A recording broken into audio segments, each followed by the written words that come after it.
मगर हमारे लिए ये सिर्फ एक किताब नहीं है, ये इस किताब में हजारों साल की सोच है, हिंदुस्तान की सोच है।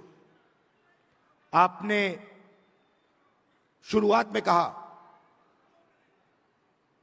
कि बुद्ध भगवान की धरती पे आप स्वागत कर रहे हो। बुद्ध भगवान की आवाज इस संविधान में है।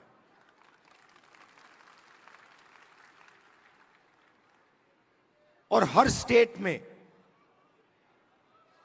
जो बड़े से बड़े महापुरुष हुए हैं, चाहे नारायण गुरु जी हों, बसवना जी हों, फूले जी हों, गांधी जी हों, अंबेडकर जी हों, इन सब की आवाज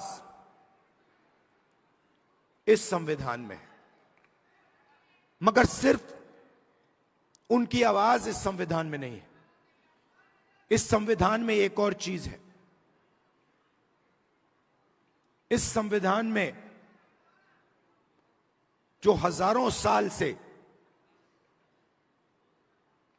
इस देश में दलितों को, पिछड़ों को, आदिवासियों को, उनके खिलाफ जो अन्याय किया गया,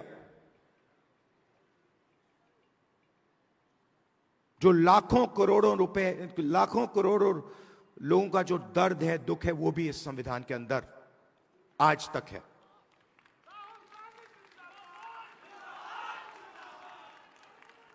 और इस संविधान ने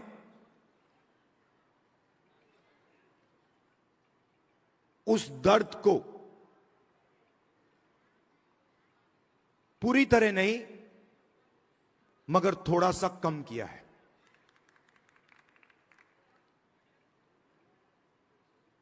आज मैं यहां जब आ रहा था,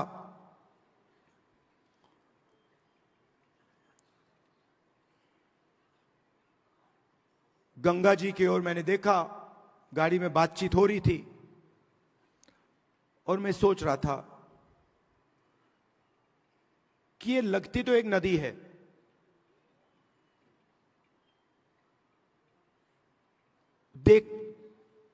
मैं इसको देख रहा हूं, एक नदी दिख रही है, मगर इसका पानी, इस नदी का पानी सब जगह है। अगर आपने आज सुबह पानी पिया तो वो आपके अंदर है, आपके खून में है। अगर आपने आज सुबह रोटी खाई तो उस रोटी में था। वैसे ही ये इस संविधान का विजन वही था। हम चाहते थे कि जैसे गंगा का पानी सब जगह जाता है, वैसे ही विजन था कि इस संविधान की जो सोच है वो हिंदुस्तान के कोने कोने में, हिंदुस्तान के हर व्यक्ति के अंदर, हर संस्था के अंदर जैसे गंगा का पानी जाता है वैसे जाए।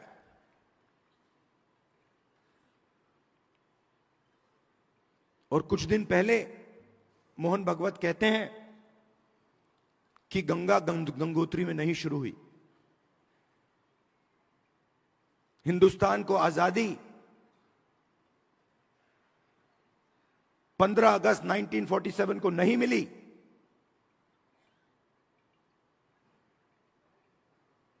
बाद में मिली। तो अगर मोहन भागवत कह रहे हैं कि 15 अगस्त 1947 को आजादी नहीं मिली, तो वो इसको नकार रहे हैं। वो कह रहे हैं, खुले स्टेज में कह रहे हैं कि इस किताब में जो सोच है उसका हिंदुस्तान के लिए कोई मतलब नहीं है।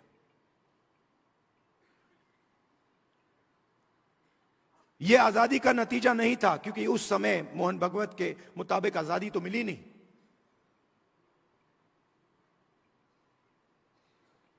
और इसकी सोच को, अंबेडकर जी की सोच को, गांधी जी की सोच को, बुद्ध भगवान की सोच को, फूले जी को सोच को वो मिटाने लगे हैं। हिंदुस्तान की हर संस्था से, हर इंस्टीट्यूशन से, फाइनेंशियल सिस्टम से, इकोनॉमिक सिस्टम से, पॉलिटिकल सिस्टम से, सोशल स्ट्रक्चर से मिटा रहे हैं उसको। आप मुझे बताओ इस किताब में कहां लिखा है कि हिंदुस्तान का पूरा धन 2-3 आदमियों के हाथ में जाना चाहिए? कहां लिखा है इस किताब में?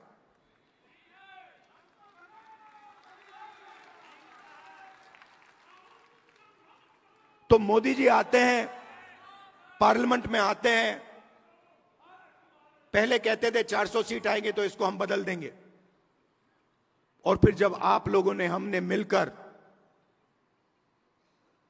मोदी जी को संविधान की सच्चाई समझाई, तो फिर पहले दिन इलेक्शन के बाद आए तो फिर ऐसे आए थे।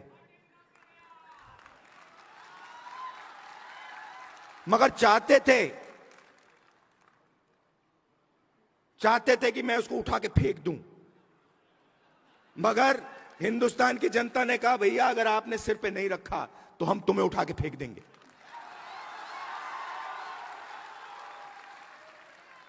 तो इसलिए प्रधानमंत्री ने इसको यहां रखा, मत्था टेका, अंदर चले गए और फिर अपना काम फिर से शुरू कर दिया। मैं आपको 2-3 आंकड़े देना चाहता हूं।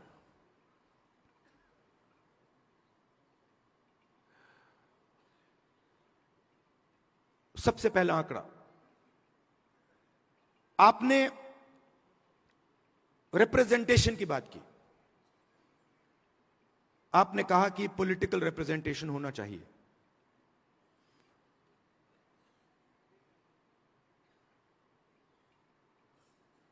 आज के हिंदुस्तान में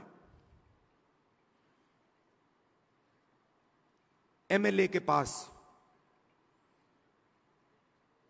मेंबर ऑफ पार्लियामेंट के पास कोई पावर नहीं है। मैं मिलता हूं लोकसभा में बीजेपी के पिछड़े वर्ग के एमपी से,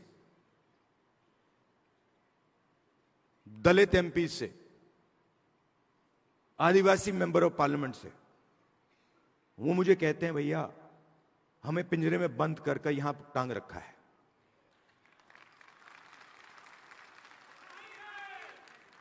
पावर कहीं और है, रिप्रेजेंटेशन कहीं और है। इसका यह मतलब नहीं है कि रिप्रेजेंटेशन नहीं मिलनी चाहिए, मिलनी चाहिए, जरूर मिलनी चाहिए और मिलनी चाहिए। मगर मेरा कहना है सिर्फ रिप्रेजेंटेशन से काम नहीं होने वाला है। हिंदुस्तान की सबसे बड़ी कंपनियों की लिस्ट निकालिए, अदानी, अंबानी, टाटा, बिरला, लिस्ट निकालिए। 500 कंपनी की लिस्ट निकालिए। इनको हिंदुस्तान की सरकार देश का पूरा धन पकड़ा रहा है। एयरपोर्ट्स, पोर्ट्स, सेलफोन, सारा का सारा धन इन 500 लोगों को पकड़ाया जा रहा है। और मैं आपसे पूछना चाहता हूं, इन 500 लोगों में से, इन 500 कंपनी के मालिक में से आप मुझे एक पिछड़ा वर्ग का व्यक्ति का नाम बता दो। एक दलित, एक आदिवासी का नाम आप मुझे बता दो। आपको एक नाम नहीं मिलेगा। इन कंपनियों की मैनेजमेंट टीम की लिस्ट निकालो, उसमें दिखा दो मुझे एक दलित नाम दिखा दो, एक आदिवासी नाम दिखा दो, एक पिछड़े वर्ग का नाम दिखा दो, एक माइनॉरिटी का नाम दिखा दो।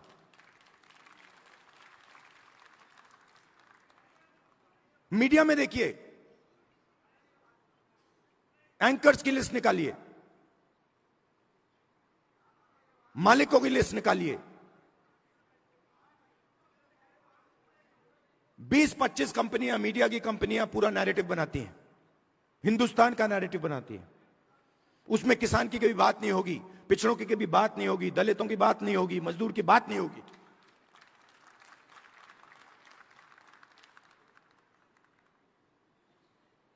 कुछ साल पहले मैं सोच रहा था ये किसानों की बात क्यों नहीं करते,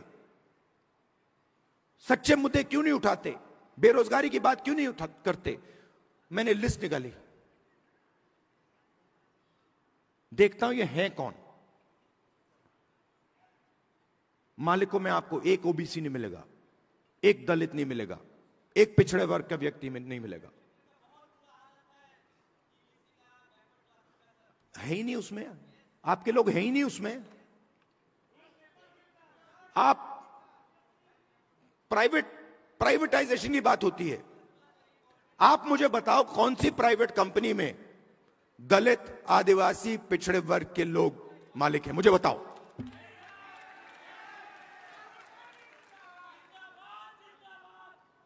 मैं कल कुछ दिन पहले रात को एम्स गया। मेट्रो स्टेशन में लोग वहां 600-700 लोग लेटे हुए हैं। किसी को कैंसर हुआ है, दिल की बीमारी है, वाल्व नहीं काम कर रहा, सांस नहीं ले पा रहे हैं, टॉयलेट नहीं वहां पे, खाने को नहीं है, प्राइवेट अस्पताल में जा नहीं सकते।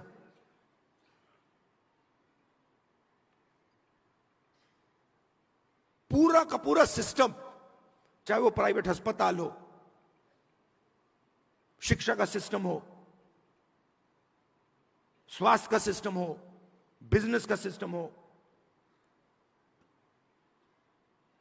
आपके लोग हैं ही नहीं उसमें। आपने लड़ाई लड़ी, बहुत अच्छी लड़ाई लड़ी, और राजनीतिक रिप्रेजेंटेशन आपने पा लिया। मगर अगर मैं आपको सच्चाई बताऊं तो आपको सत्ता कहीं नहीं मिली। क्योंकि हुआ क्या, जब इन लोगों को पता लगा कि पिछड़ा वर्ग, दलित ये रिप्रेजेंटेशन ले रहे हैं,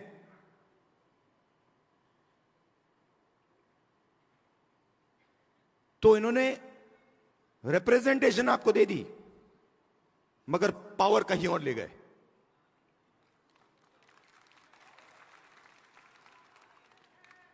पावर कहां गई?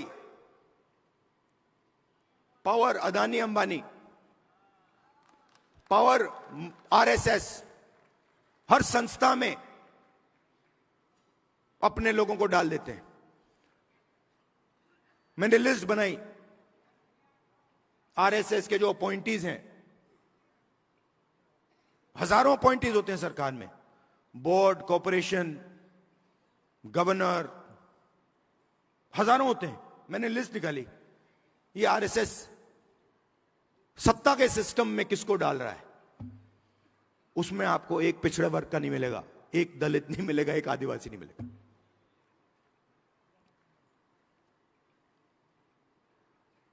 बजट, हिंदुस्तान का बजट 90 लोग बांटते हैं।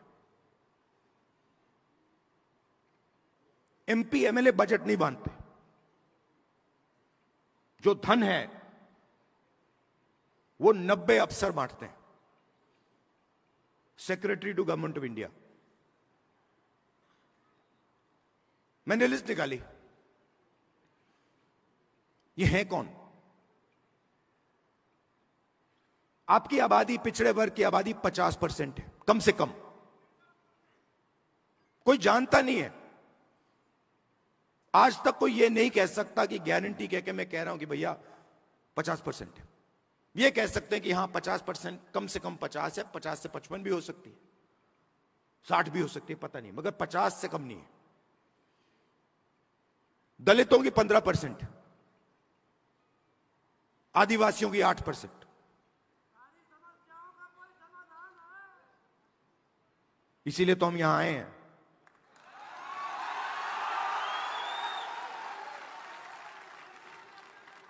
तो तकरीबन 90% दलित, आदिवासी, पिछड़े वर्ग के लोग माइनॉरिटी हैं। और अगर आप उन अफसरों की लिस्ट देखें तो 90 में से 3 ओबीसी वर्ग के हैं। आपकी आबादी 50%, 90 में से 3 आपके। और अगर हिंदुस्तान की सरकार 100 रुपए खर्च करती है बजट में, 100 रुपए बांटती है, तो ओबीसी अफसर 5 रुपए का निर्णय लेते हैं। आबादी 50%, बजट में भागीदारी 5%, दलित 15%, उनके भी 3 अफसर, 100 रुपए बंटते हैं, 1 रुपया उनका अफसर निर्णय लेता है, 1 रुपए का। आदिवासी 8%, 8% आबादी, 100 रुपए में से 10 पैसे की भागीदारी। तो अब आप सब मिला लो, सब मिलाकर 100 रुपए में से 6 रुपए 10 पैसे का निर्णय आप लोग लेते हो। माइनॉरिटी भी उसमें ही है, वो भी उसी में है। तो आपकी भागीदारी 6%, 7%, 8%, आपकी आबादी 90%। प्राइवेट सेक्टर में पूरा का पूरा धन 200 लोगों को जा रहा है, उसमें आपका एक आदमी नहीं। एम्स के सामने आपके लोग मर रहे हैं, मगर प्राइवेट अस्पतालों के मालिक की लिस्ट निकालिए, आपका एक आदमी नहीं उसमें। आपके बच्चे लाखों रुपए देते हैं प्राइवेट एजुकेशन इंस्टीट्यूशंस में पढ़ने के लिए, उनकी मालिकों की लिस्ट निकालिए, आपका एक आदमी नहीं उसमें। जीएसटी कौन देता है? आप देते हो। बजट में पैसा कहां से आता है? आसमान से थोड़ी टपकता है।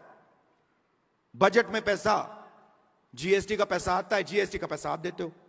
जितना पैसा अदानी, अगर अदानी शर्ट खरीदेगा, यही शर्ट जो आपने पहन रखी है, अगर वो यही शर्ट खरीदेगा, जितना टैक्स आप दोगे उतना टैक्स वो देगा।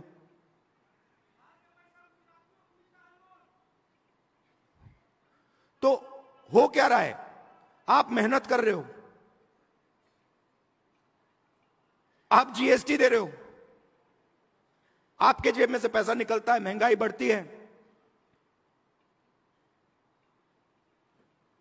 आपका पैसा कहां जाता है? प्राइवेट अस्पताल में जाता है, प्राइवेट यूनिवर्सिटियों में जाता है, सीधा ट्रांसफर हो रहा है। दलित, आदिवासी, पिछड़े वर्ग, माइनॉरिटीज, आपके जेब में से पैसा ट्रांसफर हो रहा है बस, और आप देखते रह रहे हो। यह प्रॉब्लम है। अब पहला कदम हमारे लिए क्या है, मैं आपको बता देता हूं। पहला कदम हमें यह पता लगाना है कि सच्ची स्थिति क्या है, सच्ची सिचुएशन क्या है। जाति जनगणना, और हम छोड़ने वाले नहीं है। और यह बिहार वाला जाति जनगणना नहीं, यह फेक जो जाति जनगणना इन्होंने किया है, लोगों को बेवकूफ बनाने वाला, ये नहीं। और जाति जनगणना के बाद आप क्या एक्शन लेंगे, वो सबसे जरूरी है। जाति जनगणना क्या है? जाति जनगणना एक्सरे जैसा है। किसी को चोट लगती है, डॉक्टर के पास जाता है, कहते हैं डॉक्टर मेरे हाथ में दर्द है, डॉक्टर एक्सरे करता है, कहता है हां हाथ टूटा हुआ है। तो जाति जनगणना एक्सरे, एमआरआई जैसी चीज है। उससे दूध का दूध, पानी का पानी हो जाएगा। सबको पता लग जाएगा हमारी आबादी इतनी है, भागीदारी इतनी है। मगर उसके बाद जाति जनगणना के बेसिस पे पॉलिसी बननी चाहिए। तो हमारा विजन क्या है कि हिंदुस्तान का पूरा जो सिस्टम है जो कोलैप्स कर रहा है, क्यों कोलैप्स कर रहा है? क्योंकि अन्याय है। गरीब लोगों के पास रोजगार नहीं है, किसान को सही आमदनी नहीं मिलती, मजदूर को सही कॉम्पेंसेशन नहीं मिलती। क्यों? क्योंकि पूरा का पूरा धन वही 10-15 लोगों के हाथ में जा रहा है। तो एक बार जाति जनगणना होगा, हमें पता लग जाएगा कि किसकी कितनी आबादी है और हिंदुस्तान के सिस्टम में उसकी कितनी भागीदारी है। प्राइवेट अस्पतालों में कितनी भागीदारी है, कॉलेजेस यूनिवर्सिटीज में कितनी भागीदारी है, मीडिया में कितनी भागीदारी है, कॉर्पोरेट इंडिया में कितनी भागीदारी है, ब्यूरोक्रेसी में कितनी भागीदारी है। और उसके बाद हम सही प्रकार से विकास की बात कर पाएंगे। बिना जाति जनगणना विकास की सही तरीके से बात नहीं की जा सकती है। तो इसीलिए मैंने पार्लियामेंट हाउस में कहा है, साफ कहा है कि चाहे कुछ भी हो जाए, मोदी जी के सामने मैंने कहा है,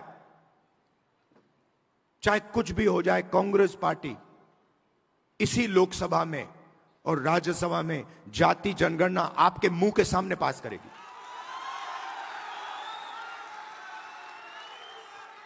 और हमने यह भी कहा है कि जो दीवार बना रखी है 50% रिजर्वेशन की दीवार, उस दीवार को हम लोकसभा और राज्यसभा में तोड़ के परे कर देंगे। रिजर्वेशन 50% से ज्यादा होना चाहिए, जाति जनगणना होनी चाहिए और हर जात को इस देश में भागीदारी मिलनी चाहिए।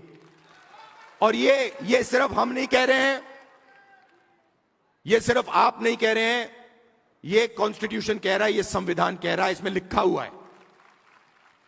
इसमें लिखा है हिंदुस्तान के सब लोग एक जैसे हैं, समान हैं और सबकी प्रगति होनी चाहिए, सबकी भागीदारी होनी चाहिए। तो हम कॉन्स्टिट्यूशन के लिए, संविधान के लिए लड़ रहे हैं, संविधान की रक्षा कर रहे हैं और इसकी सोच को हम पूरे देश में फैला रहे हैं। और लड़ाई, मैंने पार्लियामेंट में भाषण में साफ बोली, लड़ाई संविधान और मनुवाद के बीच में है। एक तरफ समानता, एकता, दूसरी तरफ नफरत और हिंसा। और मैं ये आपसे कहने आया हूं, जो आपने कहा कि राजनीतिक नुकसान होगा तो भी मैं ये काम करूंगा, मुझे कोई फर्क नहीं पड़ता है। जितना नुकसान हो वो सब हो जाए, मुझे कोई फर्क नहीं पड़ता। ये काम मैं करके छोड़ूंगा। आप सब यहां आए, इसके लिए दिल से आपका बहुत बहुत धन्यवाद। और ये जो मैसेज है आप गांव गांव में फैलाइए, संविधान का मैसेज, जाति जनगणना का मैसेज और 50% रिजर्वेशन की दीवार को तोड़ने वाला मैसेज।